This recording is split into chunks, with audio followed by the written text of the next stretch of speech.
were tested in other regions? Their physiology requires that they be tested under varied conditions. Another test site was in Afghanistan. So it was the parasites there.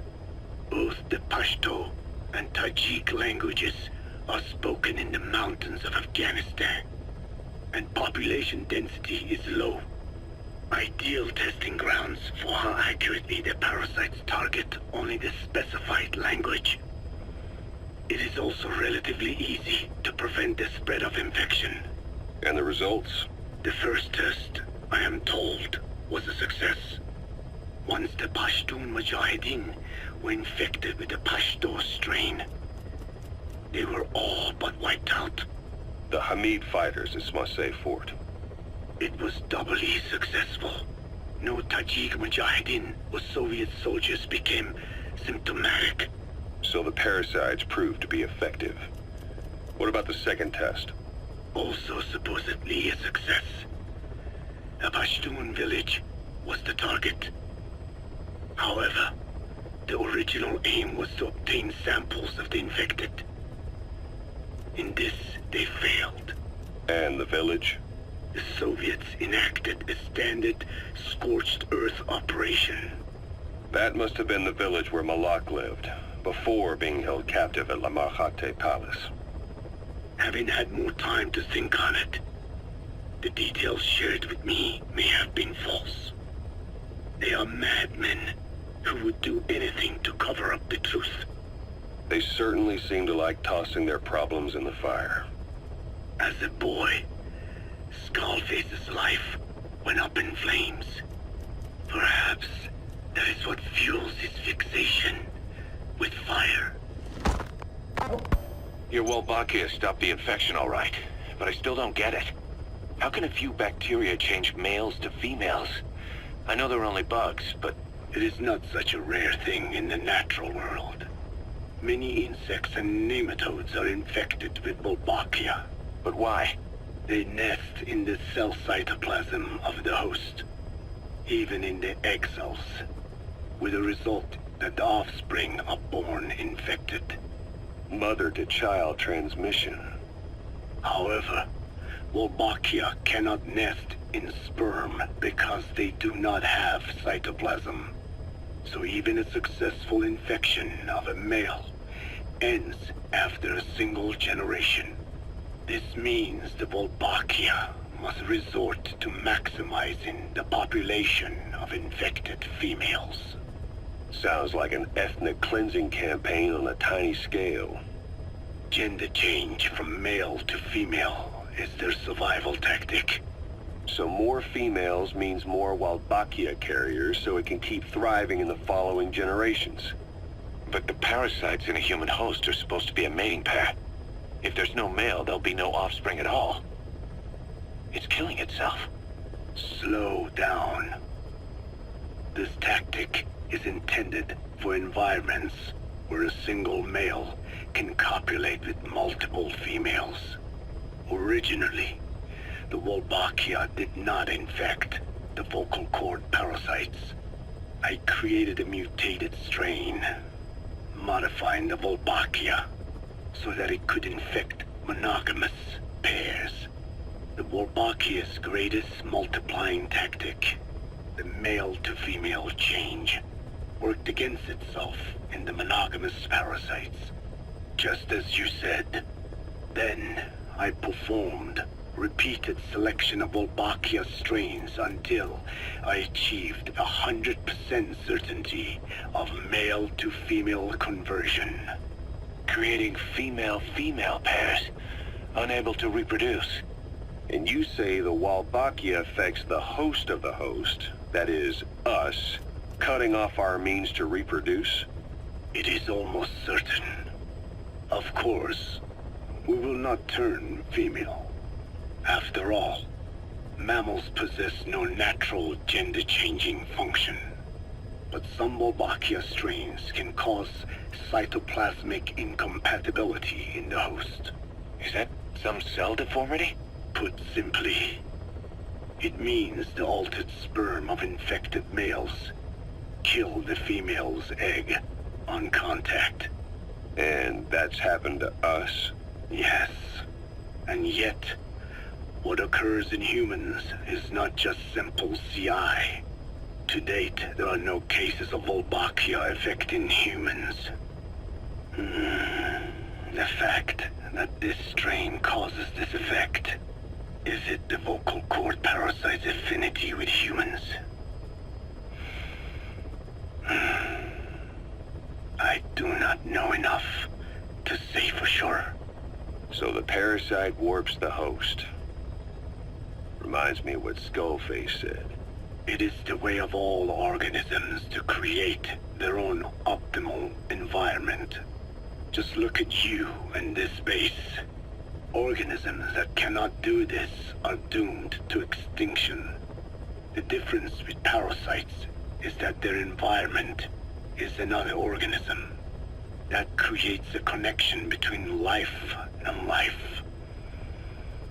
Parasitism, symbiosis, or death. In this way, the host too is challenged to adapt. So what were they doing at Nzoya Badia, Baloo? That facility with all the people laid out in rows? The abandoned factory Shabani was held in. It is precisely as you guessed. Black Anna was coding languages into the vocal cord parasites. They infected the subjects with the parasites, then made an incision in the throat to expose the vocal cords. That allowed them to play recordings of a desired language directly to the parasites. And the parasites learn the languages that way. That's some teaching method. I just don't get how a bunch of bugs had the brain power for it. They don't. Do not judge them by human standards. They do not learn as a function of intellect. Then how do they do it? What language the parasites react to is coded into their genes. You could expose the Japanese strain to English for years, and it would never learn the language and react to it. The pronunciation, rhythm, and structure are different. But what about, say, Spanish and Portuguese? Linguistically, the two are very close. Yeah, they're both Ibero-Romance languages. Even so, a Spanish language mating pair exposed to Portuguese will not copulate. Only when they hear Spanish. Only then. And the majority of their offspring will be the same. So it's a literal case of a mother tongue. But if that's so, I don't see how the different strains can be created in the first place. Well, among the many thousands of offspring, there may be just a few that react to Portuguese. You're talking about mutations. Correct. Playing the tapes helps to identify the mutant strains. Those specimens are then isolated and bred with one another.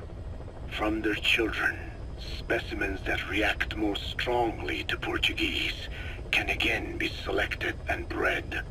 Repeating this process creates a strain that reacts solely to Portuguese and never to Spanish. Mutation and selection. No different to breeding roses. So you kept increasing the change over the generations, adapting them to languages from all over the world. Must have taken a hell of a lot of patience. More like patience. Just how many died for this? There's something I still don't get. In order to tell which larvae will react to Portuguese, you'd have to let them develop and then see which copulate. That means you'd need tens of thousands of guinea pigs. There's no way you could do that in a facility that small. For normal selective breeding methods, you would be right. But there is a more effective selection method when training the vocal cord parasites. Go on. It is not only when mating that the parasites listen for language. Shortly before hatching, larvae display markedly increased activity in reaction to particular language. The active eggs can be identified under a black light. So the eggs that react to Portuguese are selectively placed in the throats of subjects.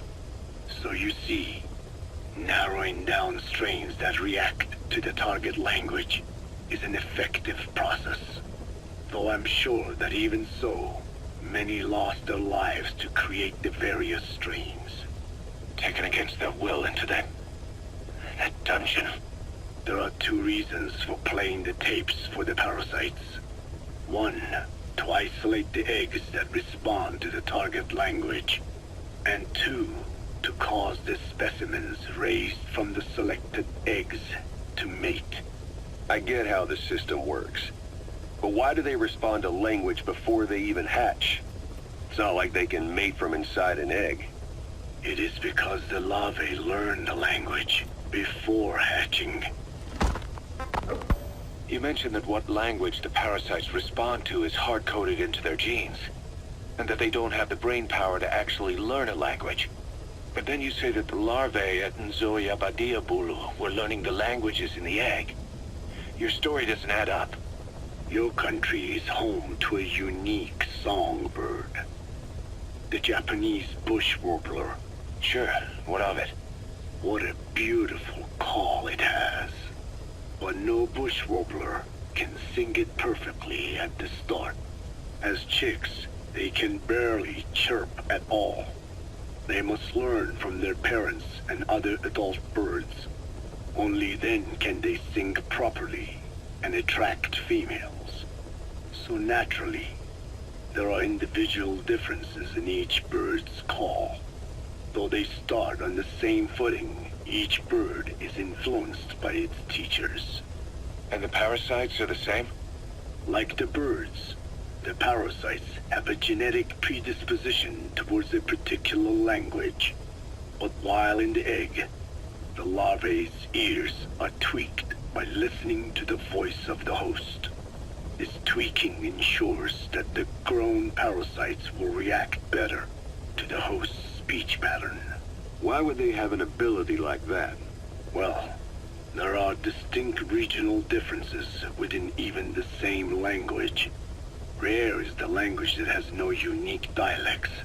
Yes, learning the host's speech pattern before hatching attunes the larvae to whatever twist of pronunciation it will encounter. This adaptive ability is what makes them so formidable. I see. So a language requires selective breeding, but the parasites can learn dialects by themselves. Of course, having the egg-stage larvae listen to the tapes in the factory was not meant to teach them. It was more important to use that trait of theirs to identify the mutated strains. As I mentioned earlier. Is that really accurate enough to use as a weapon? You could wipe out a neighboring ethnic group by accident if their pronunciation is too close. What you say is true. In that sense, they are imperfect as ethnic cleansers. But for his purposes, they are good enough. His objective was not to exterminate any one ethnic group, but to render the world's lingua franca, English, inert.